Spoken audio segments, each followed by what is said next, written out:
Welcome back to the Beer Sherpa.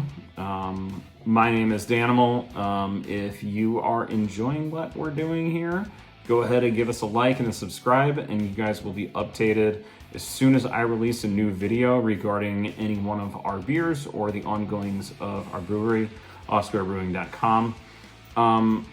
What we're going to be discussing today is one of our flagship beers that we've had for the last 6 years, a beer by the name of Long Day. Now, Long Day has been tweaked here and there throughout the last several years, but the batch that we just so happen to have on right now is probably my favorite batch of Long Day we've ever had.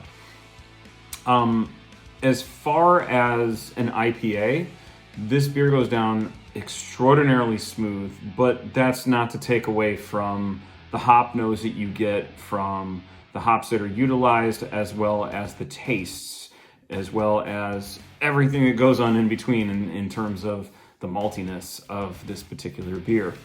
Now, before we get too deep into what Long Day brings to the table here, we need to talk about what pale ales actually are, or India pale ales, IPAs.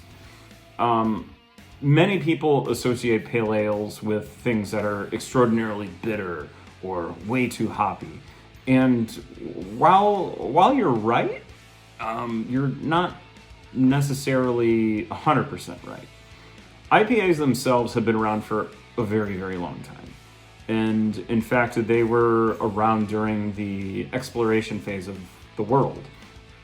And what would happen is that sailors would simply add more hops and more, sometimes even more malt at times, in order to preserve the beer itself. But in their effort to preserve the alcohol for the ship, they ended up changing the beer in all kinds of ways, shapes, and forms that they never intended. But what they ended up getting was a beer that was more fruity and more bitter, and it accentuated maltiness that they really weren't used to at that particular time. And so the beer itself was a beer that sailors enjoyed. Over the course of time, many variations began to pop up when it came to IPAs, and this was something that was brought about by the British. One of the first IPAs that was established was the British IPA. But nowadays we see IPAs in all kinds of different varieties. We see British IPAs, West Coast, New England's, East Coast, oat IPAs, milkshake IPAs, Belgian IPAs, sour IPAs, bread IPAs. They are everywhere. But variety is honestly the spice of life. And if you are big into going to breweries or kind of branching out in terms of, different kinds of brews that are out there, IPAs are definitely for you.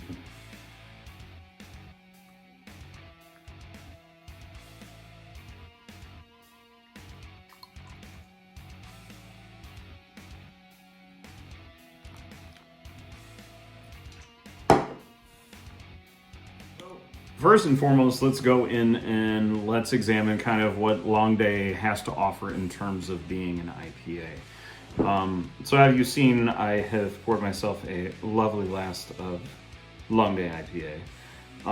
It is a little bit paler of an amber. You get some flecks of gold in there, and I think that kind of pays tribute to a little bit of the grain build that we'll talk about here in just a minute. Long Day clocks in at 6.2%, which makes it kind of a mid-range IPA. You're going to have some that are lower, you're going to have some that are a little bit higher. But for the most part, Long Day is a very straightforward IPA, good head retention on it. And it is one of our most popular beers at Square Brewing, and it will more than likely continue to be, especially if the brewers continue with the batches that they have been kicking out regarding the makeup of this particular. So let's talk grain build. I know that I have broken things down over the last couple of videos that I put out regarding what goes into making some of our beers and what we get from the different bits and pieces that our brewers kind of put together. So grain in general is going to always be contributed to malts, barley, rice, corn, whatever the actual makeup of the style of beer actually is. And in this case, because it is an IPA, we're going to be talking barley, we're going to be talking malt. The barley that we use is a 2-row barley, which gives the golden color that we get from Long Day here. And you can kind of tell the golden-esque that colors that we kind of get from it.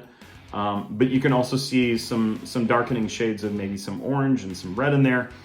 A lot of that is with the additional malts that are added in. So we also have the Munich malt, which gives some sweeter varieties and maybe even some smokiness to it a little bit. And then we also have the Meladin malt that is also tossed in that gives some more bitter aspects, some burn flavors, as well as toffee, bready, caramel, and even roasted at some points in time. The combination of these particular malts will tend to darken the beer just a little bit. So we don't get that pure golden color that we're used to with like a Pilsner or a Kolsch or a golden ale or even a cream ale. It's going to be just a little bit shade darker than that. But all in all, this is a beautifully colored beer. Next. So, step 2 here is to kind of examine the hops that we utilize regarding this particular beer. The first hop that we utilize here out of the 2 is going to be Citra. Now, if you kind of reflect back to the first video that I did here in this particular series regarding our beer Headshot uses all Citra. But Long Day uses Citra along with another particular hop that we'll get to in here in just a minute. So you are still going to get peach, mango, lemon, some tropical fruits on the Citra end of this particular beer. But what sets this beer apart from Headshot is the addition of the Amarillo hop. With the Amarillo hop, you're going to get spicy, flowery, and citrusy. And the combination of it makes it pretty interesting and pretty darn enjoyable, especially for warmer weathers. I love to have Long Day myself within the fall and winter. Headshot tends to be my beer for spring and summer. But this particular batch is just so good and so palatable. So even when we take our first couple initial smells of the beer, like I get a punch of tropical fruit and lemon just right out the gate. When you get those initial flavors, you kind of know what you're working with here. And with Long Day, what you smell is what you're gonna get. You can pick up some subtle spicy notes and maybe even some sweet notes on it, but they're a little bit more subdued in terms of aroma, but that's all going to change in terms of taste itself. Step 3 here is yeast.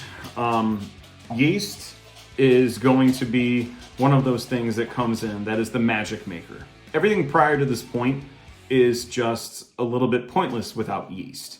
Yeast is what is going to take all of those grains, all of those hops, and it's going to eat up all of those sugars to produce the alcohol.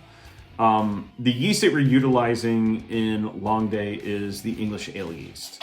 This particular yeast is going to bring about some malty characteristics to the beer, and we can kind of taste that within like the mid palate when we take our first few sips.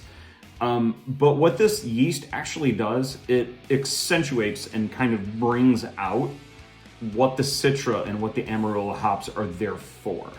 So it puts them a little bit more in the forefront of what Long Day should be talking about, what it should be tasting and smelling like. And that is exactly what this beer does. You're gonna get those fruity and spicy notes on it, and it is so good. It is so smooth, and it's one of those beers that, you know, you just want another sip of, especially on a nice fall day like today.